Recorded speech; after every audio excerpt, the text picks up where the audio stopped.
No quiero arrancar. Bueno, buenas tardes. Vamos a iniciar hoy la segunda reunión de la unidad número 2, que trata acerca de la teoría de conjuntos. Bien, la semana pasada dimos una pequeña introducción, hablamos acerca de algunos aspectos de los conjuntos.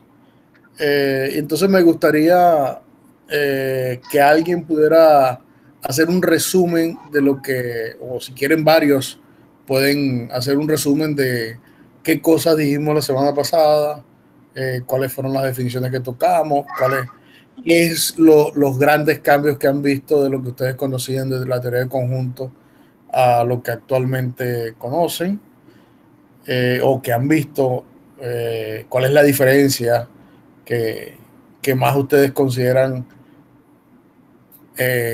importante hasta ahora. Entonces, bueno, lo dejo para que alguien comente o varias personas comenten.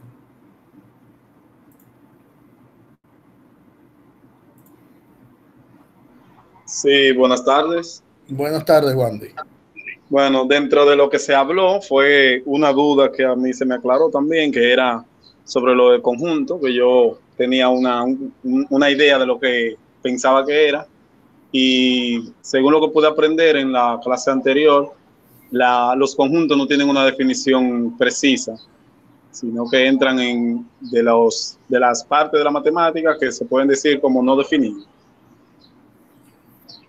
Sí, son términos no definidos. Exacto. ¿Alguien más?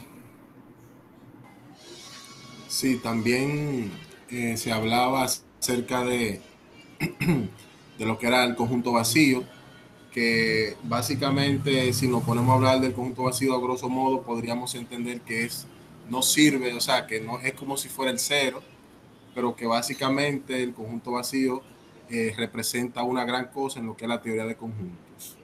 Aparte de eso, hablamos también de la inclusión, que sería cuando un conjunto es subconjunto de otro conjunto. Se dice que sí, solo sí, todos los elementos del primer conjunto se encuentran en el segundo conjunto. Aparte de eso, también vimos, o sea, básicamente lo que más me llama la atención a mí de esta teoría de conjunto es el nivel de rigurosidad. Es decir, que esta es una teoría de conjunto con demostraciones. Estábamos viendo también dos ejemplos con lo que es la demostración por doble inclusión, que para demostrar que un conjunto es igual a otro conjunto, tiene que demostrarse que el primer conjunto es subconjunto del segundo y viceversa. Si se demuestra esto, entonces se ha probado que ambos conjuntos son iguales. Le voy a permitir Sí, la palabra a una de otro. las cosas importantes de esta asignatura es la rigurosidad con la que se deben tocar todos los diferentes aspectos de la teoría de conjuntos, sobre todo por el hecho de que nosotros, para poder enseñar, tenemos que conocer el tema a profundidad. Una vez que lo conocemos a profundidad, que ya sabemos, podemos en cualquier momento que nos hagan alguna pregunta, saber si lo que nos están preguntando es cierto o es falso. Entonces, para eso se necesita la rigurosidad, lo que se llama el rigor matemático. Ese es fundamental en la matemática, y en particular en esta unidad la estamos tocando por primera vez en, en la materia. Maestro, Una cosa. Dime, Ezequiel. Ahorita César. esto yo debí de preguntarlo la clase pasada, pero no tuve oportunidad. Cuando hablábamos del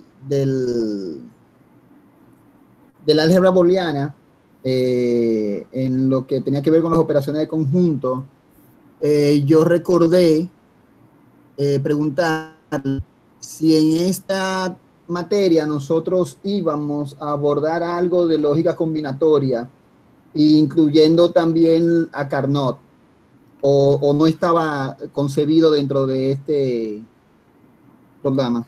No está concebido dentro de ese programa, que es algo más especializado. Ya eso no lo abarca ni la unidad ni el programa de lógica y teoría de conjuntos. Son temas, la lógica combinatoria Combinatoria. es un tema, digamos que muy específico, que es un área de investigación bastante activa actualmente y no se aborda. Tendría que abordarse un curso que tenga que ver con matemáticas discretas y algoritmos. Allí Es sí, correcto. allí sí se tocaría ese tema de lógica combinatoria. Nosotros una vez trabajamos lógica combinatoria y abordamos las temáticas de los mapas de Carnot y todo lo que es ese tipo de prácticas. Y sí, me hubiese resultado interesante volver a verlo. Sí, sí. Sí, pero ya ahí se necesita un curso más especializado para eso. Y además de otras Okay. cosas adicionales como álgebra abstracta y todo eso. Sí. Dime, César, ¿qué ibas a decir? Que la cosa que se trató en la clase pasada, bueno, una de ellas fue los conjuntos expresados por expresión y por comprensión, y que aunque todo conjunto puede ser expresado por comprensión, que es usando una propiedad que tienen en común todos los elementos, no todos pueden ser expresados por extensión, porque no todos se pueden enumerar y no todos tienen una cantidad finita de elementos. También se mostró la relación que hay entre la teoría de conjuntos y la lógica simbólica. Ya. ¿Quién más? También se habló de la igualdad de conjuntos. Decía que es un concepto o una definición muy sencilla, pero que es sumamente importante en matemática tener eso bien claro. Hablaba de que dos conjuntos son iguales si todos los elementos de A están en B y al mismo tiempo todos los elementos de B están contenidos en A.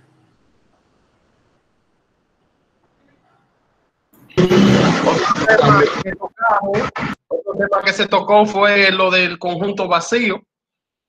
En este caso se llamó al conjunto vacío a aquel conjunto que no tenía elementos y que por circunstancia había que incluirlo dentro de el mismo conjunto, como en el caso de los conjuntos potencia, que hay que incluir el conjunto vacío. También hablábamos de lo que es un subconjunto y se decía que un conjunto es un conjunto A es un subconjunto de B si todos los elementos de A están incluidos en B.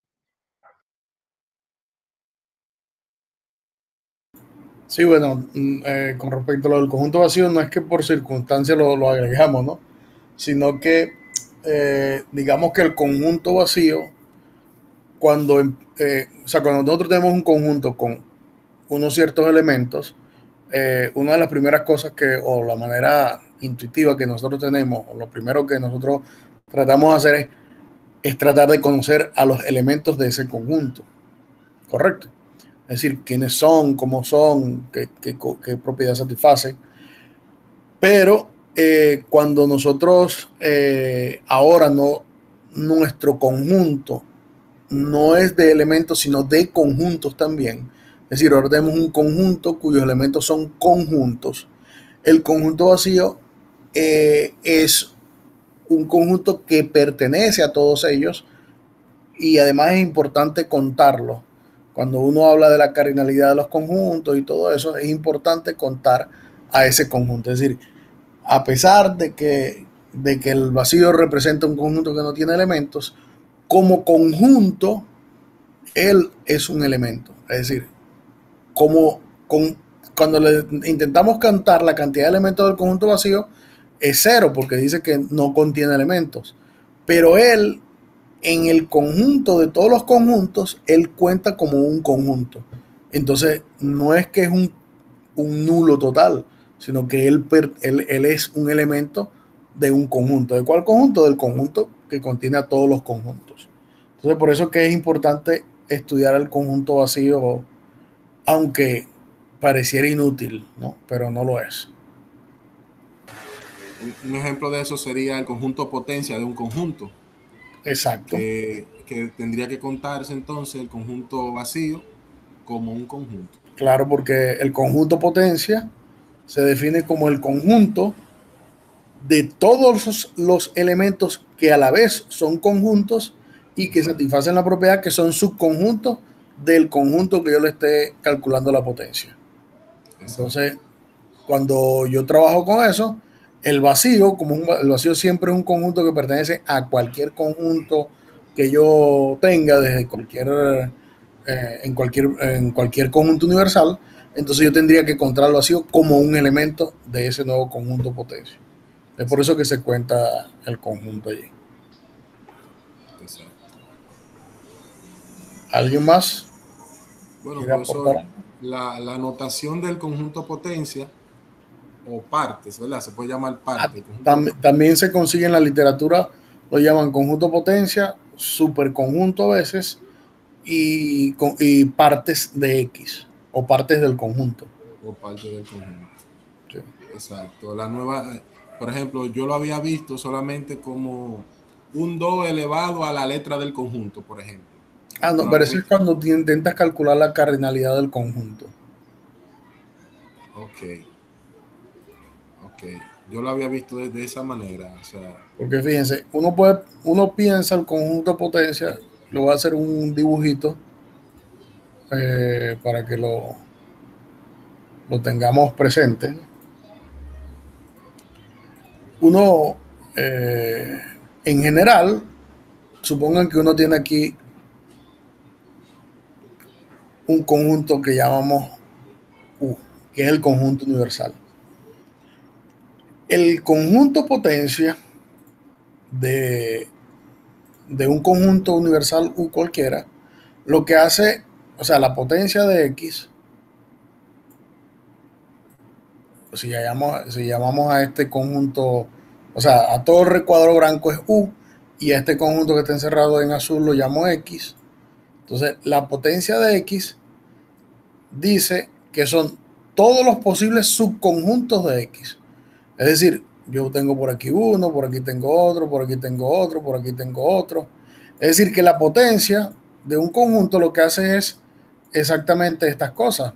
Calcular estos posibles subconjuntos y la particularidad es que todos ellos son conjuntos del conjunto X que está allí, ¿ya? Donde pudieran intersectarse o pudieran no intersectarse. Maestro. Dígame.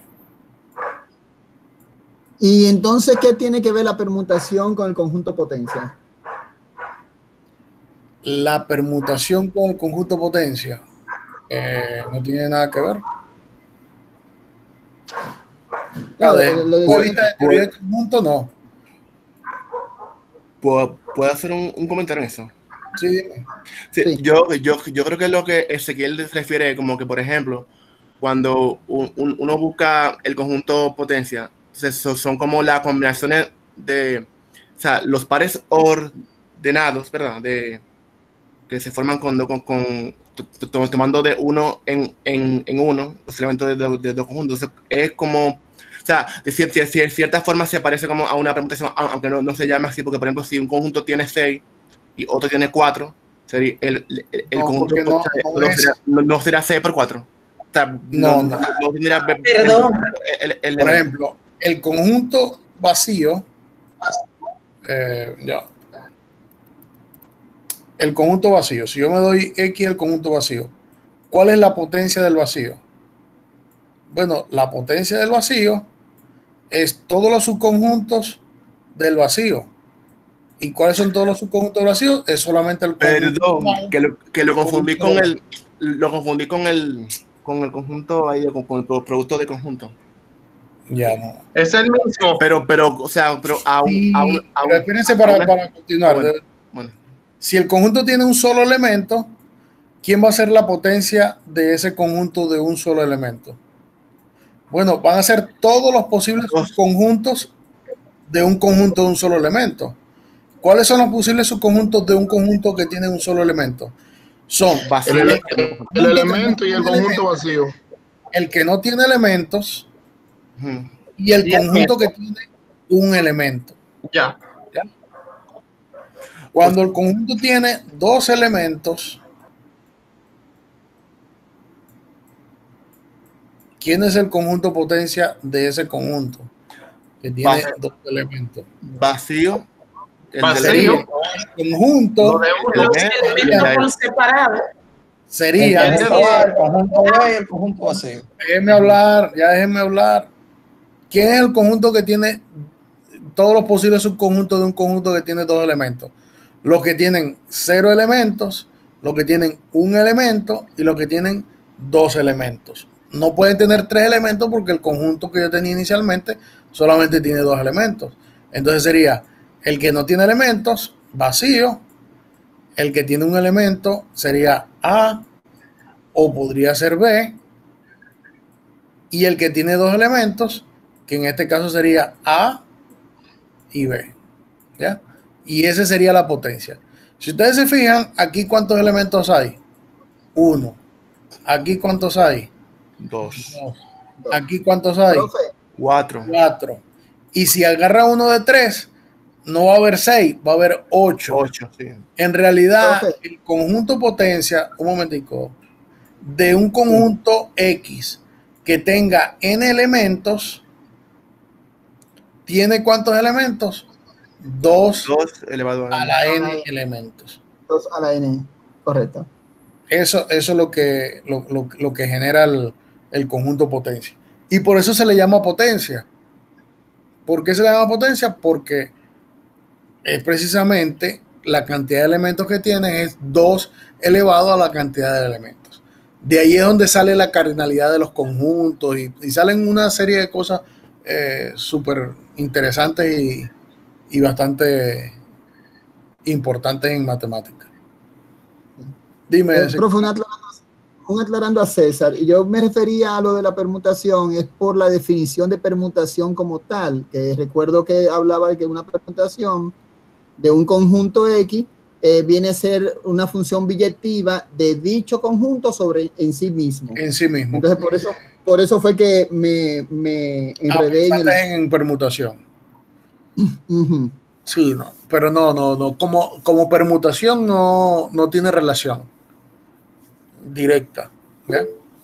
Pero sí es importante. Dime, Diango.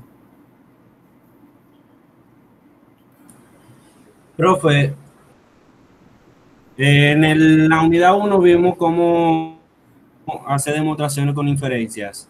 Podemos hacer, utilizando las inferencias, podemos hacer demostraciones de conjunto utilizando las técnicas que utilizamos en la unidad 1. Es que las demostraciones se hacen con las técnicas de las reglas de inferencia, pero no en el lenguaje de la lógica proposicional, sino en el lenguaje matemático. ¿Ya? Ahí es que me confundo entonces. Por ejemplo, hay muchísimos teoremas acá, discúlpame Carlos, que te dice que las demostraciones son muy sencillas y que debemos hacerlas, pero no sé cómo arrancar. Bueno. O sea, si nos podrían mostrar una, por ejemplo, el teorema 1. Ya vamos a llegar allá donde... Vamos a llegar para allá. Ahorita bueno, llegamos a todo. Ok. Bueno, ¿leyeron el material?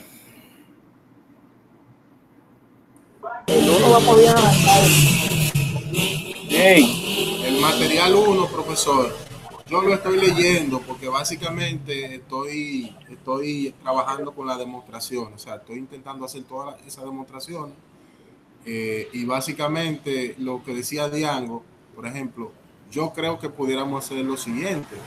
se comienza a trabajar con el lenguaje que está aquí, ¿verdad? De la demostración, y de algún modo se podría traducir al lenguaje proposicional, aunque al final entonces se traduciría de nuevo en el lenguaje. ¿Qué le parece? No, porque es que así no se hacen las demostraciones. O sea, las reglas de inferencia, vuelvo y repito, cuando yo les digo que pueden aplicar las reglas de inferencia, es porque ustedes tienen que conseguir una cadena de argumentos que vayan desde un punto hasta otro punto. Por ejemplo, yo voy a mostrar algo ahí. Vamos a buscar aquí.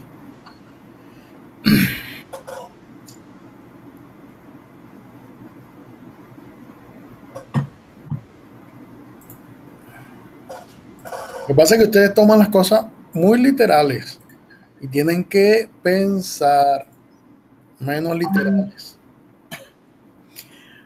Por ejemplo, este corolario dice que si A y B son conjuntos, las siguientes afirmaciones son equivalentes entre sí. Esto es que siempre que alguna de ellas sea verdadera, entonces las demás lo serán. ¿Qué significa? O sea, aquí estoy hablando yo de equivalencias lógicas. Estoy hablando de la lógica de la teoría de la lógica proposicional que nosotros vimos en la unidad número 1, porque dice que estos son equivalentes entre sí. Lo que quiere decir esto es que esta fórmula es equivalente a esta fórmula, es equivalente a esta fórmula, es equivalente a esta, equivalente a esta, equivalente a esta. Es decir, yo debo demostrar, si yo quiero probar este teorema, yo debo demostrar que esas fórmulas son equivalentes, que sean equivalentes, que representan lo mismo, pero no es utilizando, digamos, bueno, pues entonces aquí yo voy y agrego la regla del modus tollendo-tollen. No, esos son los argumentos, pero ya nosotros tenemos que ahora tratar de ver de cómo se aterrizan esos argumentos dentro de este contexto. Entonces, vamos a buscar aquí algo. Está más abajo.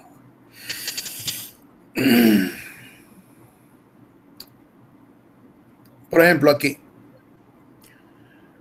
en esta demostración, este ejemplo lo hicimos en la semana pasada, ¿se acuerdan? ¿Fue este o fue este? Sí. El de arriba, profe, fue. Igual el otro yo le dije que lo hiciera. ¿Qué hicimos nosotros para... ¿En qué momento aplicamos reglas de inferencia acá? Bueno, aplicamos reglas de inferencia cuando partimos de una proposición P y obtuvimos una proposición Q. O sea, demostrar que A está contenido en B.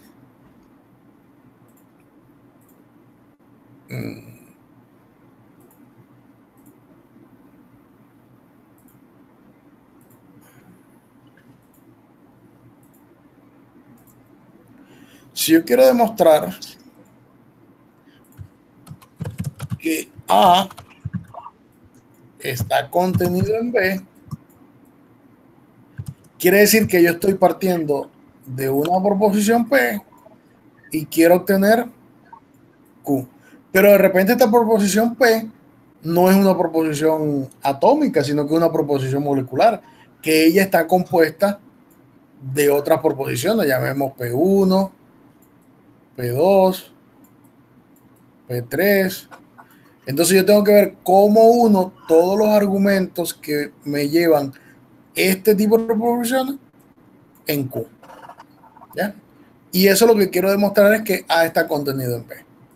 Si yo quiero demostrar que A está contenido en B, y voy a repetir la demostración, ¿qué debo probar? Que cada elemento de A, cada elemento que yo me tome en A está contenido en B. Implica que está contenido en B. Eso es lo que yo debo mostrar. Que para cada elemento que yo me tome A, ese elemento también estaba en B. Pero ¿quién era un elemento que estaba en A? A era el conjunto de todos los Y, tales que se escribía de la forma Y más 1, ¿cierto? Ajá. Entonces yo lo que hacía era, bueno, sea X que está en A. Tomo un X en A. Como X está en A, X se escribe de la forma Y más 1. Yo tengo que demostrar que X se escribía de la forma Z, ¿qué? Más 2, ¿no? Z más 3. Z más 3. Sí. Z más 3. Que se escribía de la forma Z más 3. Bueno, entonces yo tengo que partir de aquí y llegar acá. Lo que pasa es que cuando ustedes lo hacen, no se dan cuenta de la regla de inferencia que están haciendo. Pero aquí la estamos escribiendo. Lo único que está traducida en lenguaje matemático. ¿Ya? La regla de inferencia que ustedes van a utilizar está en una traducción de un lenguaje ya matemático formal. Entonces, bueno, si X estaba en Y más 1, si X estaba en A, se escribía como Y más 1, pero el Y más 1 ese, como me conviene que me aparezca un 3, yo lo escribía como Y menos 2 más 3. Y ahí no estaba alterando la ecuación porque a la final de cuentas aquí aparece Y más 1 también. Y luego, como estos son números y además eran números reales o enteros, yo podía aplicar la propiedad asociativa y me decía que esto era Y más 2 más 3, pero yo llamaba Z a este elemento que estaba acá y decía que eso era Z más 3. Y por lo tanto partí de un elemento que estaba en A y concluí que era un elemento que estaba también en B porque se escribe de la misma forma de los elementos que están en B. Por lo tanto, yo acabo de demostrar que A está contenido en B. Si quiero demostrar lo contrario, hago el mismo razonamiento, pero ahora partiendo con un elemento que está en B y demostrar que está en A. ¿Ya? El trasfondo que hay detrás de esa demostración, los argumentos que yo estoy utilizando detrás de esta demostración, son los argumentos de las implicaciones lógicas. ¿Ya? Son los argumentos de las reglas de inferencia. Ahora, ¿cuál voy a utilizar? Bueno, tendría yo entonces que traducir la fórmula al lenguaje proposicional, es decir, determinar cada una de las proposiciones, quiénes son, a establecer la fórmula y una vez que tenga las listas de premisas que me implican la conclusión, entonces yo a través de cada una de las reglas especificando tendría que hacerlo. Pero eso es mucho más trabajo que hacerlo como ustedes están viendo que lo estoy haciendo.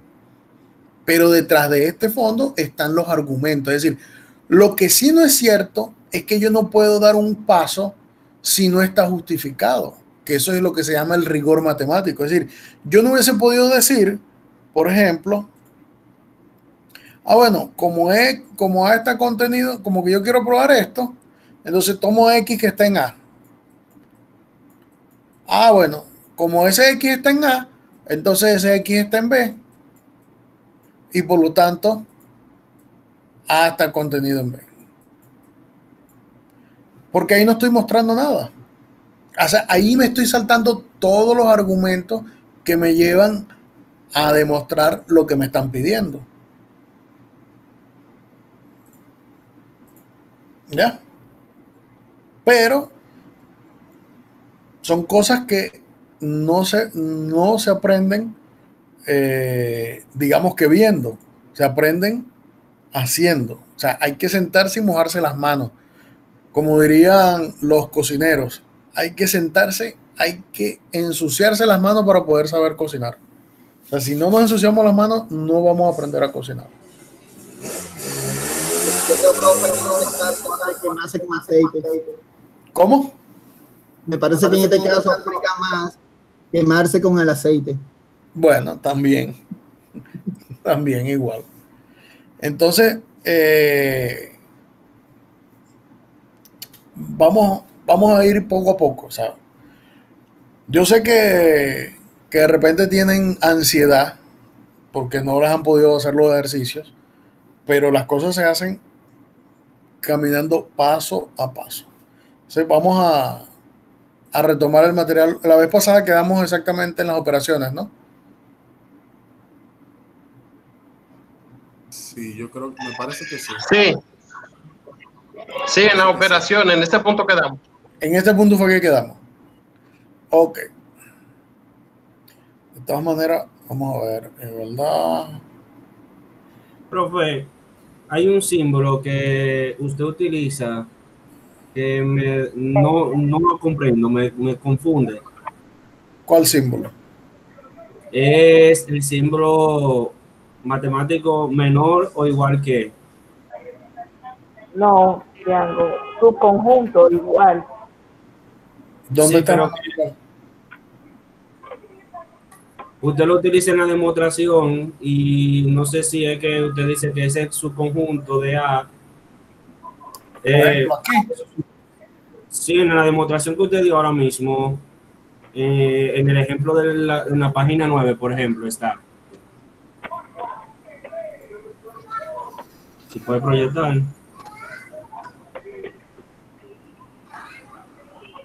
¿Dónde?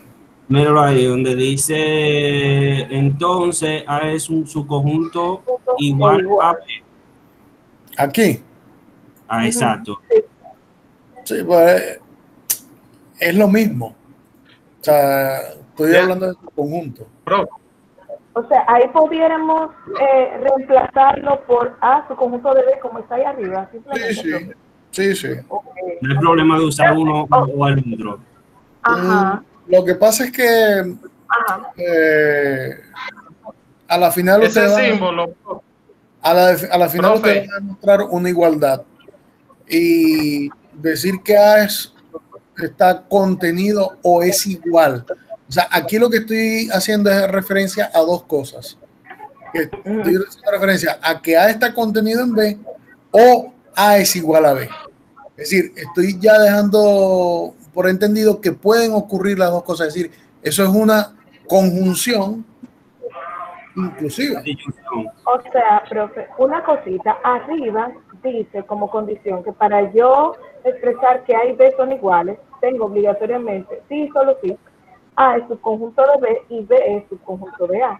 Hasta ese punto donde aparece el signo de subconjunto o igual, solamente está la demostración por mitad. O sea, ahí solo hemos demostrado que A es subconjunto de B, no hemos demostrado la otra parte. O sea, no sé, o sea, como que estoy dudosa, yo todavía profe.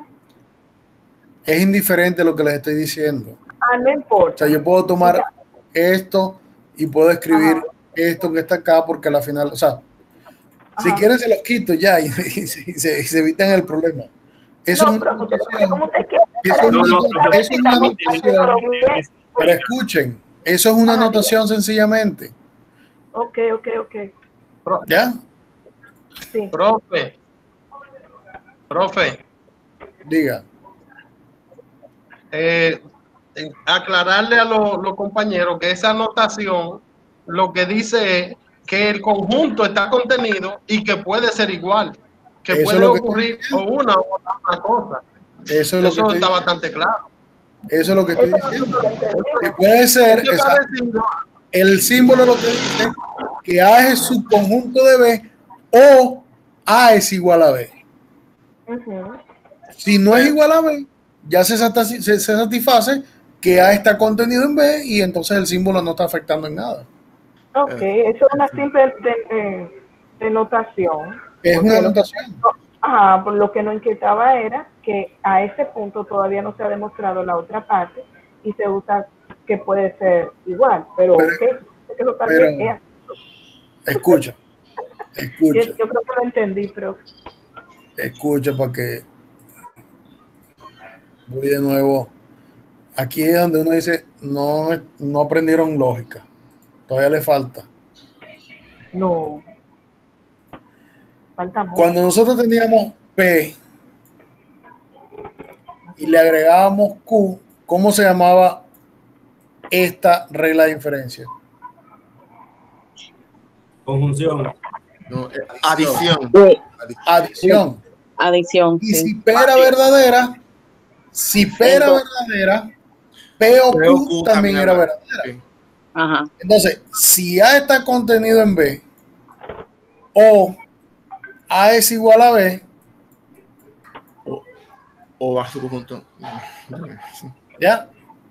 Si A está contenido en B o A es igual a B, estoy diciendo exactamente lo mismo que aquí. Estoy aplicando la regla de adición, porque le estoy agregando estas dos cosas, implican A contenido o igual a B. A la que yo sé que es verdadera, que es A contenido en B, le estoy agregando una que no me importa si es falsa, pero yo sé que la unión de las dos cosas, es decir, la adición de las dos proposiciones, sí es verdadera, porque ya la primera era verdadera. ¿Ya? Profesor. Entendido, ya, profe. Excelente, profesor. Entendido, muy bien, excelente. Entonces se dan cuenta cuando yo les digo que tienen que aplicar las reglas de inferencia, salvo que ustedes no lo hacen de manera formal, es decir, lo están haciendo pero detrás de un lenguaje, y el lenguaje es el lenguaje matemático. La regla de inferencia está allí y la están aplicando, pero no se dan cuenta cuál es la que están aplicando, al menos que hagan una traducción al lenguaje proposicional, hagan la demostración utilizando las reglas de inferencia y luego se devuelvan al lenguaje del rigor matemático o al lenguaje matemático y hagan otra vez la traducción. Pero entonces tendrían que hacer un trabajo, digamos que casi que el triple de lo que deberían hacer. ¿Se entiende eso? Sí. Claro que sí, profe. Ok, dime, Félix. Bien, en base a lo que usted dice, en esas demostraciones, lo que es la regla de inferencia, eso queda implícito. Lo que uno hace, que se vale de los argumentos que hay ahí y de los planteamientos que hay ahí para uno llevar eso a la conclusión que se necesita, a la conclusión necesaria. En el caso que es la demostración de que A sea igual que B, de que uno esté contenido en el otro y que por tanto, si el otro está contenido en el uno, da la igualdad. Exacto, lo que pasa es que las reglas de diferencia están ahí y son tácitas, es decir, no se enuncia, no se dice cuál es la regla de diferencia que tú aplicas, pero estás aplicando una regla de diferencia. Correcto. Bien.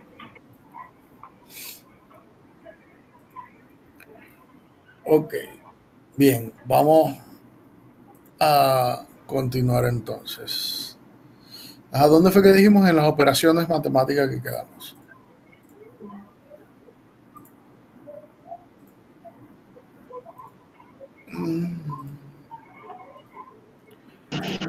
Ok. Ahora. El 7. Sí, en el 7. Página 12. Sí, ahí estamos. ¿Lo están viendo? Sí. Bien. Vamos entonces a hablar acerca de las operaciones matemáticas. Las operaciones elementales de conjunto, no matemáticas. Ok. A las operaciones elementales de conjuntos hay 4 operaciones que son, digamos, las fundamentales. Y hay otras que no es que no sean fundamentales, pero digamos que a partir de estas 4 podemos obtener las demás. Y para ustedes ya deben conocerlas, que son las operaciones de unión, intersección, diferencia y diferencia simétrica. Esas serían nuestras 4 operaciones elementales. Entonces, la unión de dos conjuntos, desde el punto de vista de la noción, nosotros podríamos pensar en la unión de dos conjuntos como cuando usted tiene 2 cajas de objetos y las une, valga la redundancia, las agrupa en una sola caja o las une en una sola caja. A eso es lo que nosotros pensamos con la noción intuitiva de lo que es una unión de conjuntos. Ahora, escrito de manera formal, se dice que la unión de dos conjuntos A y B es el conjunto de todos los elementos X, tales que X está en A o X está en B. ¿Sí? Ahí vemos que estamos utilizando un conectivo lógico, que es el conectivo lógico O, ¿ya?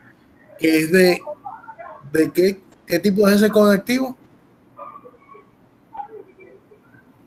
Disyunción. Disyunción. Ok, de disyunción.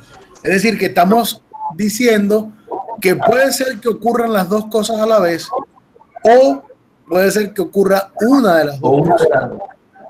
¿Ya? Es decir, que X esté en A o que X esté en B.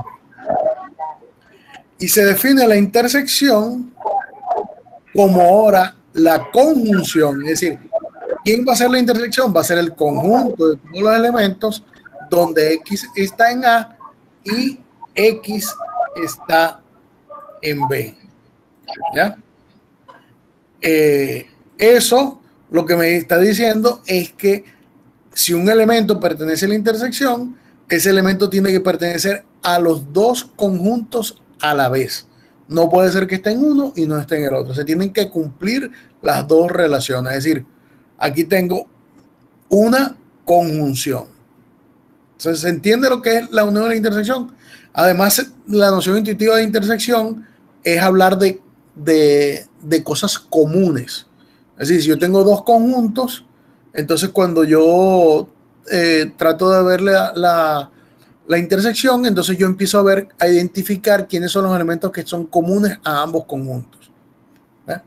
Eso es lo que significa intersección. Entonces, por ejemplo, si yo tengo el conjunto A definido por los elementos 1, 2, 3, 4 y el conjunto B por los elementos 1, 3, 5, 7 y 9, entonces la unión sería muy sencilla, la colección o la agrupación de todos los elementos que están en A y que están en B.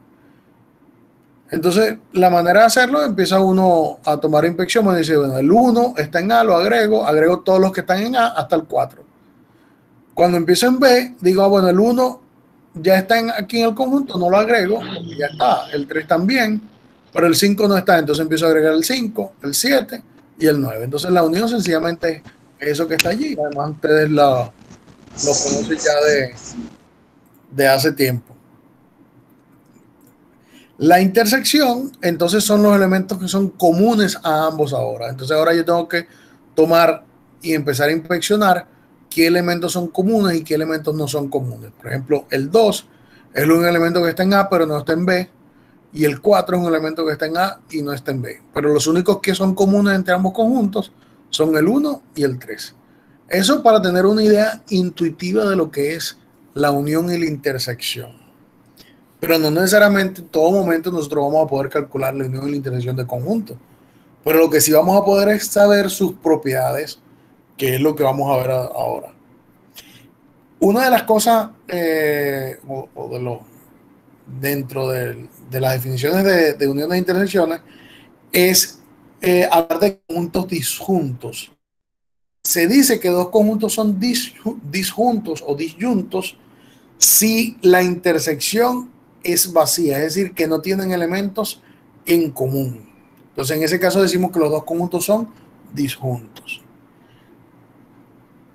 Bien, esas dos operaciones satisfacen una serie de propiedades que definimos nosotros a continuación, que son lo que es la indepotencia, la conmutatividad, la absorción y la asociatividad.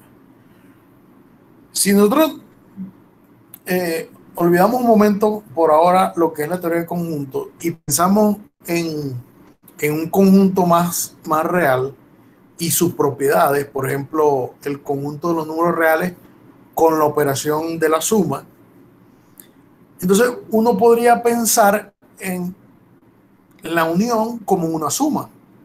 Es decir, voy a pensar en eso, la unión como una suma. Es decir, yo quiero sencillamente tomar a la unión y hacerle una equivalencia no tan directa, pero pensarla como una suma.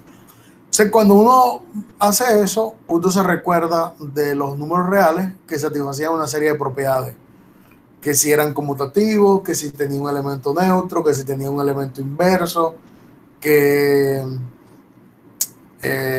si se satisfacía la propiedad distributiva y que si era asociativo, etcétera, etcétera. Es decir, esas mismas propiedades, algunas sí se heredan y tienen esa misma noción que tenían cuando nosotros sumábamos números en los números reales, en el conjunto de los números reales. En particular, tenemos la primera propiedad que podíamos asociarla con una de esas propiedades, que es la propiedad de la idempotencia. La propiedad de la idempotencia lo que dice es que si usted agarra un conjunto A y lo une con el mismo, el resultado tiene que ser el mismo conjunto A. Y si lo intersecta con el mismo, también el resultado tiene que ser el conjunto A. Es decir, que la idempotencia uno la podría asociar un poco con lo que sería el elemento neutro de la suma. ¿Ya? La conmutatividad, bueno, es la misma conmutatividad que nosotros tenemos para la suma, que si usted agarraba A más B, eso era lo mismo que B más A. Bueno, exactamente para la unión y la intersección satisfacen esa misma propiedad, que si usted agarra A y lo intersecta con B, es lo mismo que agarrar B e intersectarlo con A. O si agarra A y lo une con B, es lo mismo que B lo una con A. Es decir, no importa el orden en que coloquen los conjuntos, lo que sí es cierto es que la igualdad se va a preservar, es decir, va a obtener el mismo resultado. Bueno, vamos saltando la 3 y pasamos a la 4 para seguir con la misma idea, que es la de la asociatividad. Es decir, que si usted agarra 3 conjuntos y toma la unión de los dos primeros y después le une la del tercero, es lo mismo que tomar a los dos últimos conjuntos y unirla con el primero. Es decir, sigue satisfaciéndose la propiedad indiferentemente si es unión o es intersección. Entonces, esa también la podemos asociar con la asociatividad de los números reales. Y la tercera propiedad que está allí, que es la de la absorción, y lo de absorción proviene de la definición de absorber, es decir, que alguien absorbe, cuando decimos que alguien lo absorbe es que como que si lo hiciera suyo y lo arropara, ¿ya? En ese sentido. Entonces lo que dice es que si usted tiene dos conjuntos A y B, la unión absorbe al conjunto A y también absorbe al conjunto B. Es decir, que indiferentemente de quiénes sean A y B, la unión siempre va a contener a A y a B. Y la intersección es al contrario. La intersección, si usted tiene dos conjuntos, los intersecta, él siempre va a estar contenido en cada uno de los intersectos. Es decir, A intersección B va a estar contenido en A y A intersección B va a estar contenido en B. Es decir, se satisfacen esas propiedades. Entonces, por eso que se le llaman reglas de absorción o propiedad de absorción, porque absorbe a los conjuntos o los conjuntos absorben a la operación. ¿Ya? Eso básicamente es lo que refleja cada una de esas propiedades. ¿Alguna pregunta o alguna duda acerca de las propiedades?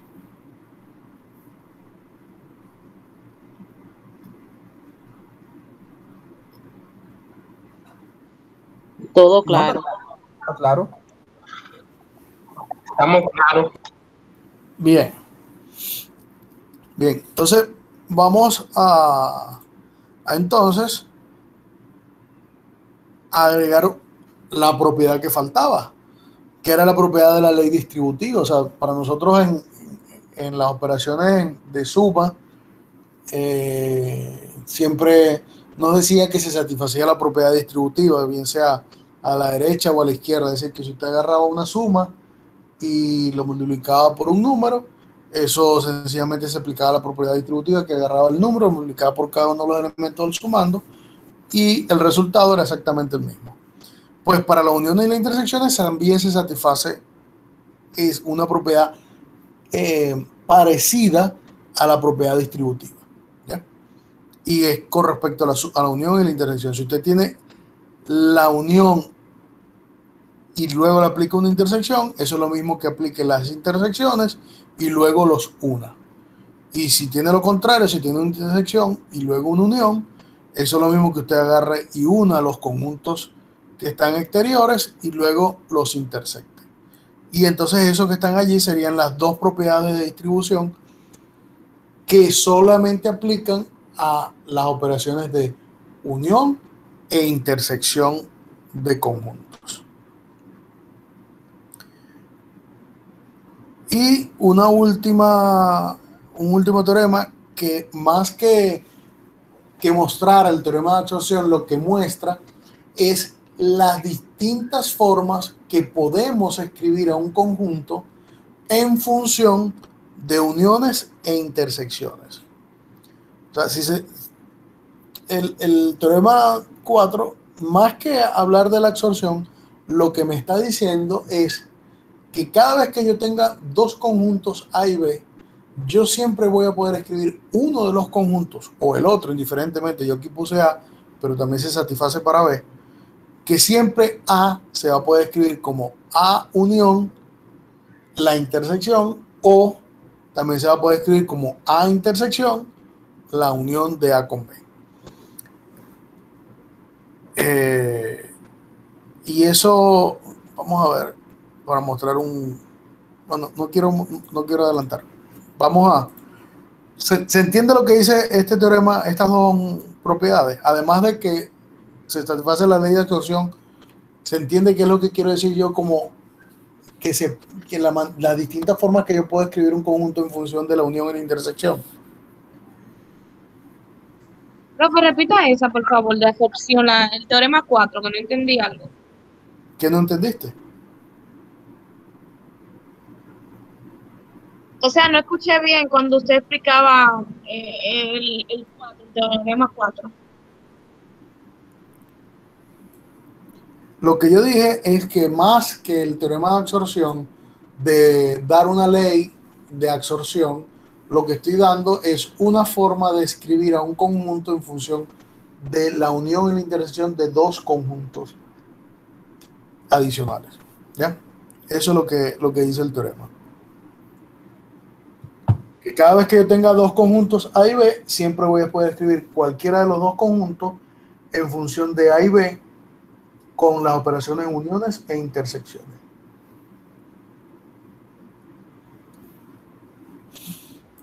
Perfecto. Bien.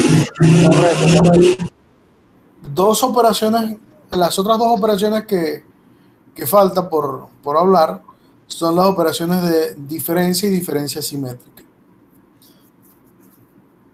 Al igual que lo hicimos con la unión y la intersección, hay una definición de lo que es la diferencia, y la diferencia lo que es el conjunto de todos los X, donde se satisface ahora, cuando se tiene que satisfacer que X es un elemento que pertenece a A y que no pertenezca a B. Es decir, esto es una analogía de lo que sería la sustracción en los números reales, en el conjunto de los números reales. Una analogía, no estoy diciendo que es equivalente, es una analogía. Y la otra definición es la de diferencia simétrica, y fíjense que la diferencia simétrica se define a partir de la diferencia de los dos conjuntos, es decir, A diferencia simétrica con B es igual a A menos B unión B menos A. Una de las cosas que es importante notar es que la propiedad o la operación de diferencia, naturalmente o por la definición, nos damos cuenta de que no es una operación que sea conmutativa. Es decir, hacer el conjunto A menos B no es lo mismo que hacer el conjunto B menos A. ¿Y cómo podemos ver eso? Con el siguiente ejemplo. Por ejemplo, tengo aquí el conjunto A formado por el 1, 4, 7 y 10. Y el conjunto B formado por el 3, 4, 8, 10 y 12. ¿Quién sería A menos B? Bueno, según la definición, son todos los elementos que están en A, pero que no estén en B. Entonces, cuando yo empiezo a hacer esa diferencia, me doy cuenta que el 1 y el 7 son los únicos elementos que están en A y que no pertenecen a B. No está muy lejos. Y cuando hago la otra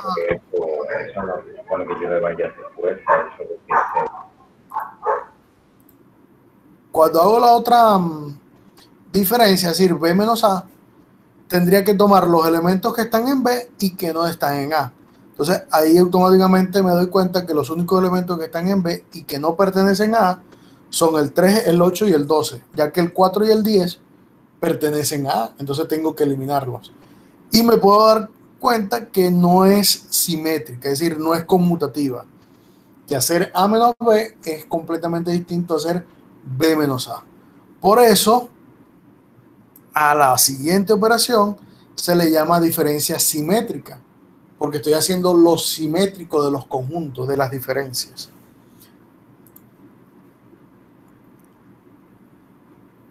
Y bueno, y el ejemplo que sigue allí es exactamente lo mismo que hemos visto hasta el momento.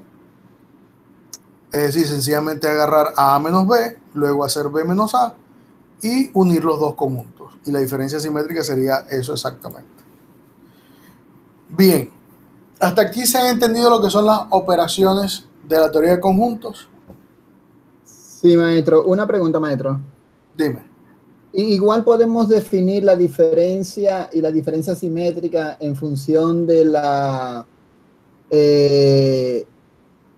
intersección de conjunto. Sí se puede definir, pero no son las definiciones formales, ¿ya? Ahí eso sería una equivalencia de la definición. Si yo puedo definir qué es lo que vamos a ver ahora, cómo definir la diferencia o la diferencia simétrica a partir de las uniones e intersecciones, ¿ya? Que esas son propiedades de la teoría del conjunto. Espera un momentito, voy a buscar algo y ya regreso.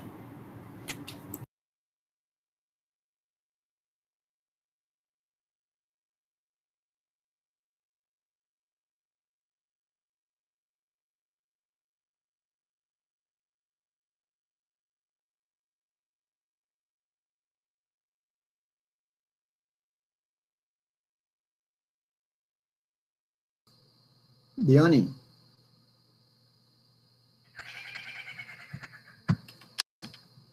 Dime. ¿Tú conseguiste ver mi link? Le he tirado y no me responde. Ni directo tampoco. Lo he llamado por toda la vía. Yo le escribí y él no me ha respondido tampoco. ¿Pero tiene internet? No.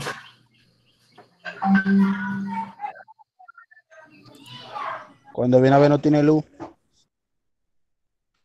Pues yo vi que él escribió algo en un grupo. Ahorita. Dime, Joel.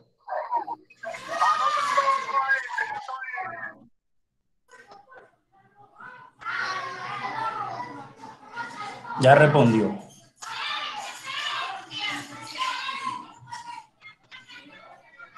Sí, él dice que está bien, que tuvo problemas con la electricidad y solamente tiene señal de celular hasta que dure la carga. Nítido, entonces.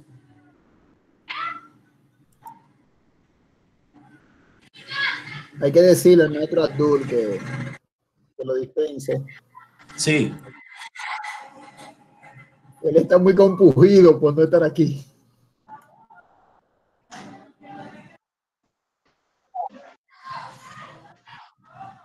Su amigo. Sí, no, de verdad está mortificado.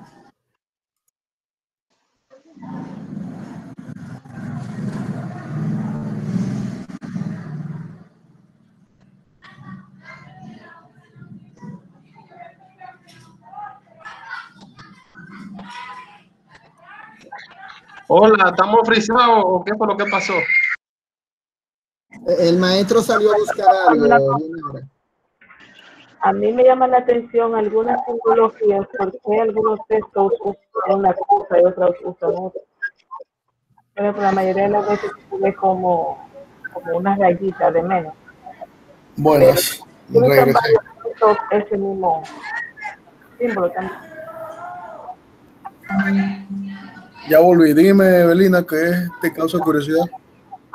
estaba ahora conversando con los compañeros, que me causa curiosidad de que en algunos casos hay textos que presentan un símbolo para representar una operación y otros uno distinto. No sé de dónde vendrá eso, serán distintas escuelas, no sé, pero, por ejemplo, el signo de negación, el signo de diferencia, yo lo he visto así, como está aquí en el material que usted presenta, y también lo hemos visto en la mayoría de los textos con los que trabajamos en la escuela, si no me equivoco, lo tienen como una rayita, como signo de menos.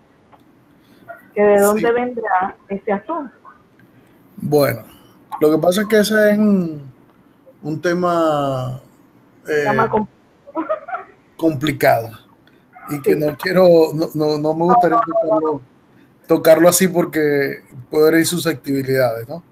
No, por eso yo no lo planteé directamente. Lo cierto es que lo natural es escribirlo con la raya invertida de menos, Ajá. porque esa raya significa exclusión. ¿Ya? Esa raya significa exclusión, es decir, cuando tú excluyes algo, estás quitándole algo en matemáticas.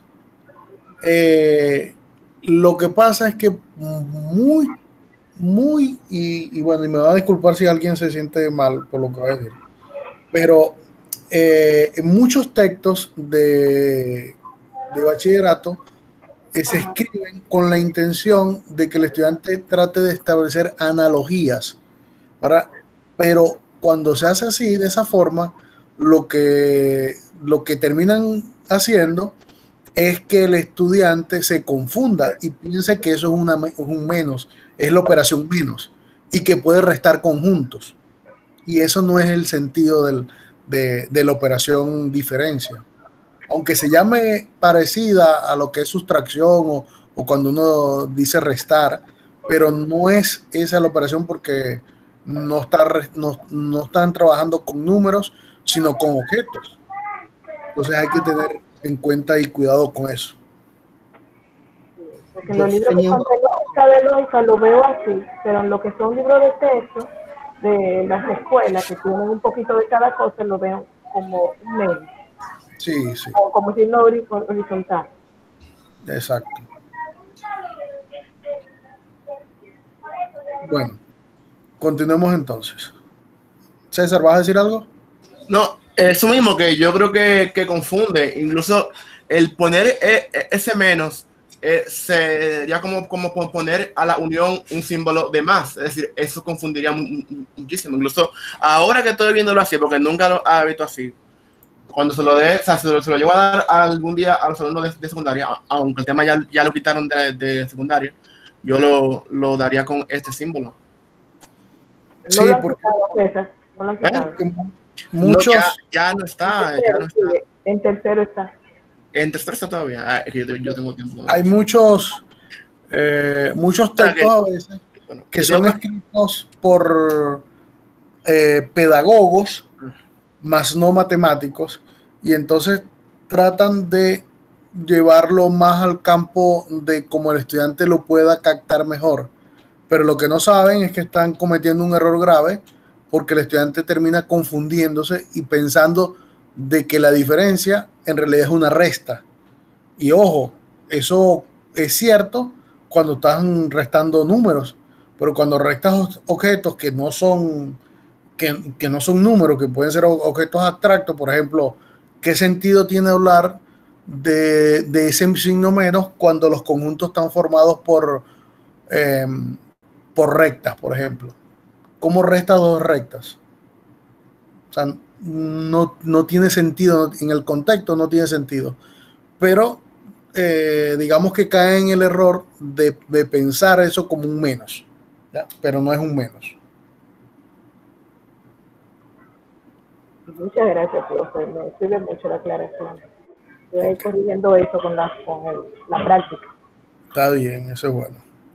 Bien, llegamos a un punto, digamos, que es importante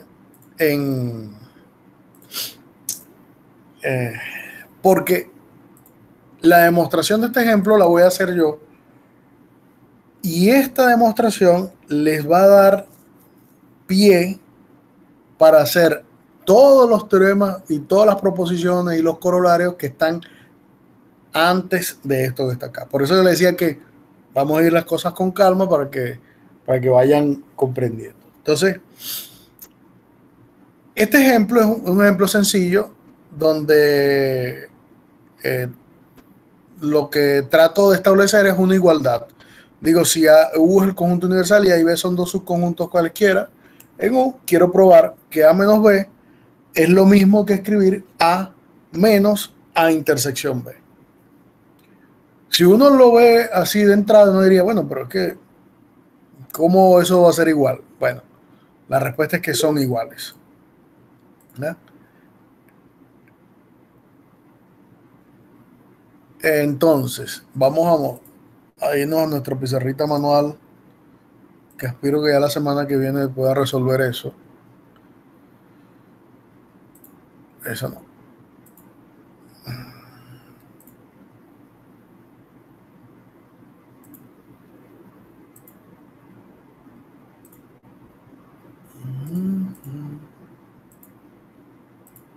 Ok. El ejercicio dice que demuestre que A menos B es igual a A menos A intersección B. No me están diciendo quién es A ni quién es el conjunto B, pero sí me dicen que todo eso está contenido en conjunto universal U. Ok, si yo quiero demostrar esta igualdad por la definición de igualdad de conjunto y la equivalencia lógica que nosotros vimos, dice que dos conjuntos son iguales si solamente si uno está contenido en el otro y viceversa. Es decir, que para demostrar esta igualdad tengo que hacer dos pasos. Primer paso.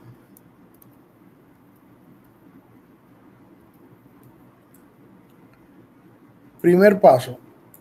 Demostrar que A menos B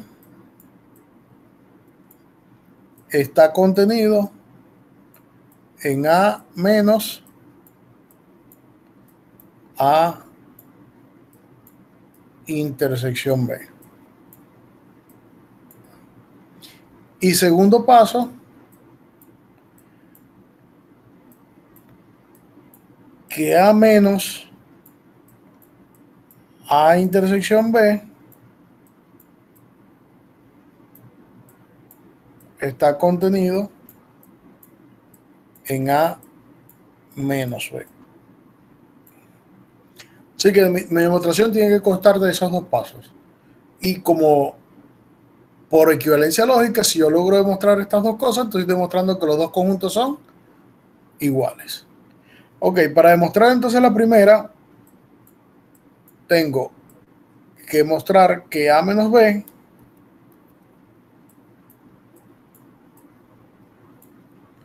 está contenido en A menos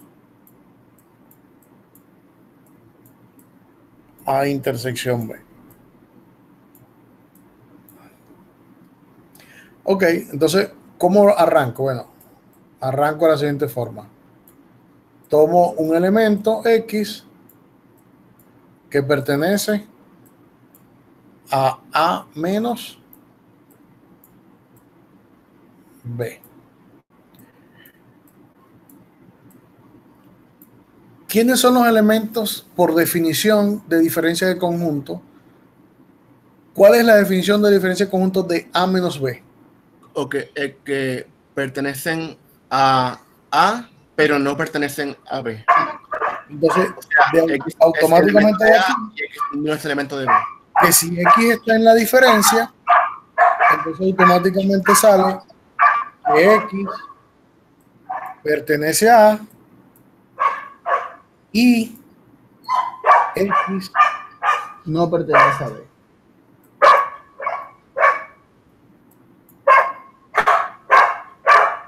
Perro, Ezequiel. Ya va, lo estoy apagando. Listo. Y X no pertenece a B, ¿correcto? ¿Me siguen? Sí, le seguimos. Correcto. Ok. De acuerdo, profe, estamos Si siguiendo. X está en A y X no está en B, ¿dónde sabemos que X no está? En B. No está en B. No está en la intersección. La sesión no está. Claro. O sea, si está en A Y no está en B, entonces y no está en B, entonces X no pertenece a la intersección, porque para pertenecer a la intersección se deben satisfacer dos cosas, que el elemento tiene que estar tanto en A como en B. Por lo tanto, de esto que está acá, nosotros podemos implicar que X no pertenece a la intersección. Y ahora que ya sabemos que X está en A y que no está en la intersección, por definición de diferencia de conjuntos, X pertenece a A menos A intersección B. ¿Sí o no? Y ahí queda demostrado. Y aquí acabamos de demostrar lo que está aquí arriba, que A menos B está contenido en A menos A intersección B. ¿Ya? ¿Por qué? Porque tomamos un elemento que estaba en A menos B y logramos concluir que ese elemento también pertenece a A menos A intersección B. Bien. Ahora falta demostrar la otra parte. Que A menos A intersección B está contenido en A menos B.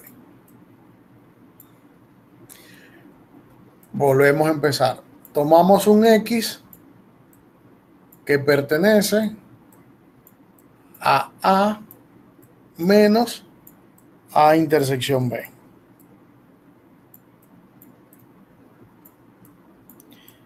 Si eso ocurre, por definición de diferencia, X pertenece a A y X no pertenece a B. Y X no pertenece a B. Ah, mira, el símbolo de conjunción. No importa, ese es el mismo. Ok. Y si X no está en... Ah, bueno, aquí no es B ya. Ahí es la intersección de A y B. ¿Verdad, profe? Sí, ya estoy devolviéndome. Lo que pasa es que como tengo tantas ventanas abiertas se queda pegado.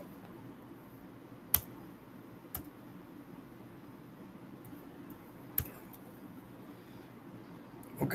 X está en A y X pertenece... No pertenece. A A intersección B. ¿Correcto? Correcto. Sí. Pero de ahí nosotros automáticamente podemos inferir que X está en A y si X no pertenece a la intersección, X no está en, no está en B. En B. En B. ¿Ya?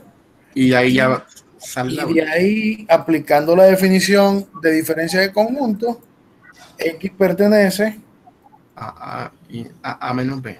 a A menos B. Entonces, ¿qué hemos logrado? Demostrar que tomamos un elemento que estaba en A menos A intersección B y conseguimos que estaba en A menos B. Es decir, que hemos demostrado la segunda inclusión.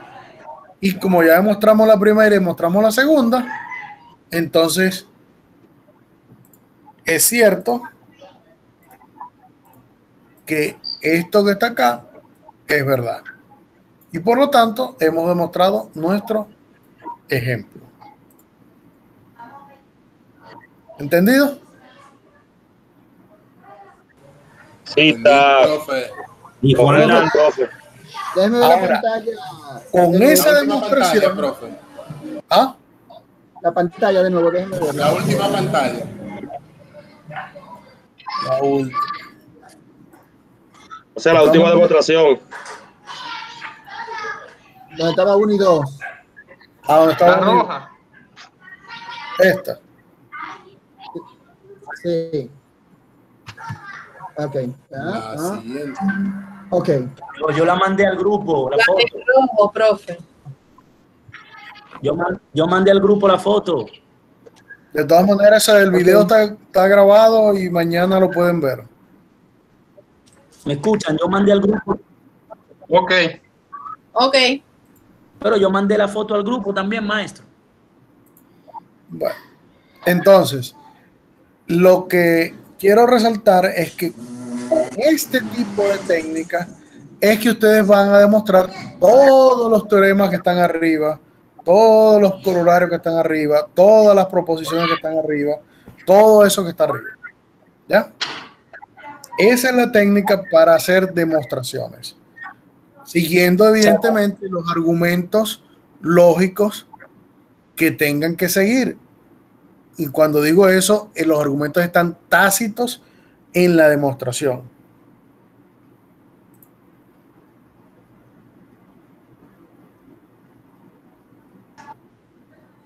Ya, entonces, con ese ejemplo, maestro, usted dice que podemos demostrar aquellos teoremas y proposiciones, creo que aparecen en el texto que dicen son muy fácil y queda a ejercicio para que el estudiante lo demuestre.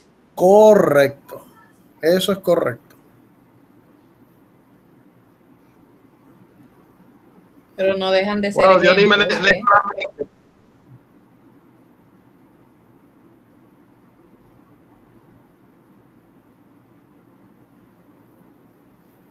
¿Cómo dicen?